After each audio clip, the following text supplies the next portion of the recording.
അബ്ദുല്ലാഹിബ്നു സെയ്ദ് അൽ അൻസാരി റളിയല്ലാഹു അൻഹുവിൽ നിന്ന് ഉദ്ധരിക്കുന്ന ഹദീസിൽ കാണാം, അന്നഹു ഷകാ ഇലാ റസൂലില്ലാഹി സ്വല്ലല്ലാഹു അലൈഹി വസല്ലം അർറജുൽ അല്ലദി യുഖയ്യലു ഇലൈഹി അന്നഹു യജിദു ഷൈഅ ഫി സ്വലാ. ഒരു വ്യക്തി നമസ്കരിക്കുമ്പോൾ ആ വ്യക്തിക്ക് തോന്നുകയാണ് കേഴുവായു പോയിട്ടുണ്ടോ, വുളു മുറിഞ്ഞിട്ടുണ്ടോ എന്ന് തോന്നുകയാണ്.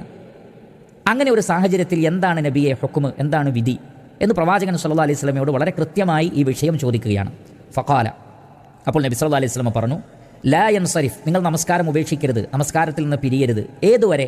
ഹത്താ യസ്മഅ സൗതൻ, നിങ്ങളൊരു ശബ്ദം കൃത്യമായി നിങ്ങളുടെ കാതുകളിൽ കേൾക്കുന്നത് വരെ. എന്ന് പറഞ്ഞാൽ ശബ്ദം കേൾക്കാത്ത കാലത്തോളം നിങ്ങൾ നമസ്കാരത്തിൽ നിന്ന് പിരിയേണ്ടതില്ല. ഇനി ശബ്ദം കേട്ടിട്ടില്ലെങ്കിലും ഔ യജിദ റീഹൻ, നിങ്ങൾക്ക് ഒരു സ്മെല്ല് അനുഭവപ്പെടുന്നില്ലെങ്കിലും, അപ്പോൾ ഒന്നുകിൽ സ്മെല്ല് അനുഭവപ്പെടണം. അങ്ങനെ സ്മെല്ല് അനുഭവപ്പെട്ടാൽ വുളു മുറിഞ്ഞു എന്നതിൻ്റെ തെളിവാണ്. ഇനി അതില്ലെങ്കിൽ നിങ്ങളുടെ ചെവി കൊണ്ടൊരു ശബ്ദം നിങ്ങൾ കേൾക്കണം.